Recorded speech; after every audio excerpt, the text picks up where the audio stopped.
आदाब नाज़रीन, मैं हूं ज़हरा अली। सलाम टीवी देख रहे हैं आप। बुलेटिन की शुरुआत है। हम खबर से करेंगे गाजा जंगबंदी बातचीत किस तरह आगे बढ़ेगी। इस पर गौर व खौस के बीच अमेरिकी सदर डोनाल्ड ट्रंप ने कहा है कि गाजा से कोई भी फिलिस्तीनियों को नहीं निकाल रहा है। उनका ये बयान उनके पहले के रुख से पीछे हटने जैसा है।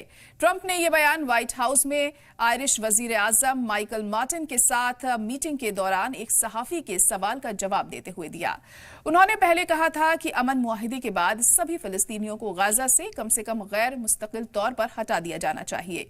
ट्रंप के साथ बोलते हुए मार्टिन ने कहा कि गाजा में मदद बढ़ाए जाने की जरूरत है, क्योंकि उन्होंने जंगबंदी और सभी बचे हुए बंधकों की रिहाई की अपील की।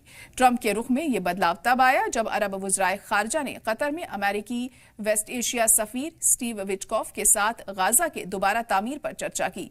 मीटिंग में कतर, जॉर्डन, मिस्र, सऊदी अरब, मुश्तरका अरब अमीरात के वजीर खारजा और फिलिस्तीन लिबरेशन ऑर्गेनाइजेशन के जनरल सेक्रेटरी मौजूद थे।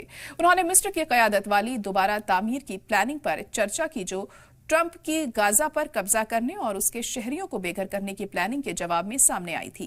इस स्कीम को इजराइल और उसके अहम साथी अमेरिका दोनों ने ही नामंजूर कर दिया है। इस बीच कतर में गाजा जंगबंदी बातचीत का एक नया दौर भी शुरू हुआ है, जिसमें सालिसी के लिए विटकॉफ दोहा में मौजूद थे।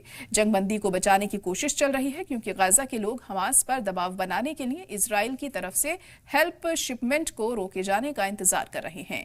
यूएन ने वार्निंग दी है कि गाजा में इमदाद की सप्लाई खत्म होने का खतरा है। इजराइल ने 11 दिन पहले इमदाद तकसीम करना रोक दिया था और यूएन का कहना है कि मदद को उन शहरियों तक पहुंचना बहुत जरूरी है जिन्हें इसकी बहुत जरूरत है। इमदाद पर पाबंदी के जवाब में यमन के हौसी बागियों ने ऐलान किया है कि वो इजरायली शिपिंग पर हमले फिर से शुरू करेंगे। हमास ने इस कदम के लिए ईरान हामी हौसियों की तारीफ की है और उसे फिलिस्तीनी मुद्दे के तय सच्चे अज़्म का मुजाहिरा बताया है। इस बीच इजराइल के खिलाफ अमेरिकी स्टूडेंट मुखालिफ मुजाहिरे के एक लीडर को कानूनी सलाह देने से इनकार कर दिया गया है। उन्हें गैर मुल्की फिलिस्तीन हामी स्टूडेंट्स मुजाहिरे में शामिल होने की वजह से डिपोर्ट किया जाना है। कोलंबिया यूनिवर्सिटी के ग्रेजुएट महमूद खलील, जो एहतजाजी मुजाहिरे सबसे अहम चेहरों में से एक हैं, उन्हें गिरफ्तार कर लिया गया और हफ्ते के आखिर में लुइसियाना से ले जाया गया, जिसके बाद एहतजाजी मुजाहिरे भड़क उठे। सरकार ने खलील पर किसी कानून को तोड़ने का इल्जाम नहीं लगाया है, बल्कि ये मशवरा दिया है कि एहतजाजी मुजाहिरों में उनकी भागीदारी की वजह से उनका परमानेंट रेजिडेंट को रद्द किया जाना चाहिए। उनकी गिरफ्तारी से ट्रंप इंतजामिया के मुखालिफिन के साथ साथ इजहार राय की आज़ादी के हामियों में भी गुस्सा है।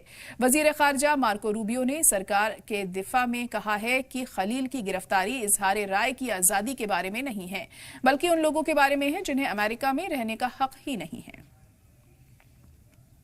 Nobody's expelling any Palestinians. I don't know. Who are you with? I'm with Voice of America, sir. Oh, no wonder. Okay.